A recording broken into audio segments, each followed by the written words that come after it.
Hi, this is Dr. Lou to discuss historical accuracy, quote unquote, in war games. Now, we've already discussed that games and war are more or less opposites, so in that sense, you never have any historical accuracy in a commercial war game. Professional war games run by the military with huge computer resources or actual troops can come much closer. War games can also be used to illuminate obscure history, as Phil Sabin does. That doesn't make Phil Sabin's games historically accurate, but they're good enough to help understand distances and movement times and so on, to help illuminate the history of battles for which we have very little information. So, there's a specific event that caused me to start this screencast, a Facebook discussion of a game that's on Kickstarter, Saga of the Northmen. Someone pledged $2, complained bitterly in a comment that Saxonia, which you'll see in the next slide, includes Scotland, Ireland, and Wales, which were not part of England, and then canceled his pledge. And the project owner said, "What should I do about this?" Now let's be clear, Ireland never was part of England, though at one time the Scots, the Welsh, and some Viking Irish chiefs did swear fealty to King Athelstan. Here is the map with 7 great powers, and you can see, if you know much about the history of Europe at this time, that these are not the proper 7 great powers, not even close. Historical accuracy in general relates to the quality of the model, how good it is. Now, I'm not worried about things like the color of hats or buttons or other such minutiae. Miniatures gamers, and some others, care about this, but it makes no difference to actual history. I have a PhD in history. I tried to learn what was actually important and what wasn't important, and you have to separate that out. That's what an historian does. Understanding history requires that you recognize what really counts and what doesn't. Uniform detail colors don't count. Now, because I'm a teacher, I prefer to ask how good a game would be as a teaching tool. That's my guide. Well, there are several accuracy levels possible. And when we talk about these as teaching tools, we can sometimes count the playing time and complexity and sometimes not, because that makes a big difference. A very long game is less useful as a teaching tool than a shorter one. A simple game is more useful as a teaching tool than a more complex one. But in general, there are 4 levels: simulation, representation, atmosphere, and conquest game, which is not quite abstract, but near it. So, simulation. In a simulation, the model is more important than the game. There may also be attempts to model causes as well as effects, which is very difficult and complex to do. So when the designer has to make a decision, the designer will think about what makes it a better model, not what makes it a better game.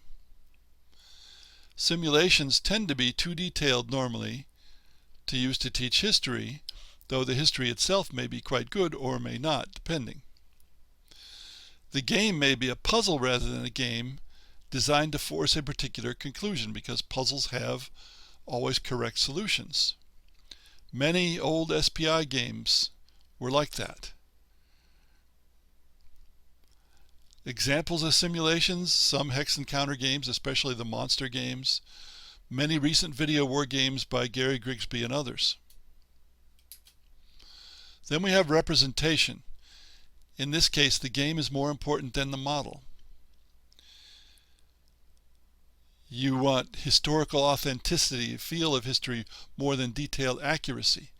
Causes may be incorporated, but the main intent is to model effects. This may be the best for teaching history from a practical point of view, if the game is not too long or too complex. and among examples of these games, Britannia, Axis and Allies, and a few real-time strategy games. Now, there are things in both Britannia and Axis and Allies that don't have much to do with history, and those are usually to make the game better. But they can still reflect what happened in history. The ideal to me of a representation game is that when it is well played, sometimes it will resemble what actual history occurred. Now, that's not going to be true of this third method, which is sometimes called atmosphere. I've heard it called canvas, and I've heard it called decoration, which is a really interesting term that may fit best because there's some feeling of history in this game, but no pretense to accuracy in any details. And consequently, it would be a bad idea to teach history with it because the details are wrong. It is frequently not a model at all, just an abstract game with the decorations of history. Lots of diplomacy variants and many heavily Euroized games fit this category. Diplomacy itself is close to this kind of game, probably closer than to a representation. Many real-time strategy video games are of this type. And Saga of the Northman is of this type. The last type is a conquest game, where there's no pretense to historical authenticity at all, as in Risk. Or the old dice and metal pieces game Conquest, which is one of my favorite war games when I was about 10 years old, before I ran into Avalon Hill games. Chess, Go, even checkers are of this type. It's hard to say when the conquest game merges into abstract game, but none of them are models of some reality. All of these games involve granularity. And this is where Saga of the Northman has its excuse, if nothing else. Historical conflict games can be tactical, grand tactical operational, strategic, or grand strategic. You keep moving up the line to larger and larger scales. If the game is grand strategic, as this game obviously is, Saga of the Northman, then you can't be dividing and subdividing areas of an area map to accommodate small nations and tribes. It's just not practical. If you can only have 20 areas on a map of all Europe, North Africa, and the Near East, you can't divide Britain and Ireland into separate areas, nor Sicily from Italy. Sicily's not even on the map. Nor the Basque lands or Catalonia from Spain, and so forth. And that alone, granularity, is a reason why Saga of the Northman had to wrap those countries together in Saxonia. Now, none of this discussion of historical accuracy addresses the view of history. That is, does the game take whatever happened as inevitable? Or does it take it as what was most likely to happen? Or does the game recognize that what actually happens is partly a matter of chance and may not be what was most likely to happen, and certainly was not inevitable? That doesn't come into it. That's a philosophical question quite separate. We come back to Saga. I have no idea whether it's a good game, but it's clearly weak history. Combining Norway and Sweden together, for example, when in fact the people from Norway went west and the people from Sweden went east and became the Rus, which is a separate nation on the map, it doesn't make sense.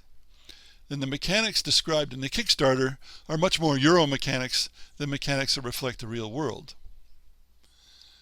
Of course, in the era of the Vikings, for a considerable part of that era, we have Europe under siege from Vikings, Magyars, and Saracens. Where are the Saracens? It's an atmosphere of history and would be a bad teaching tool.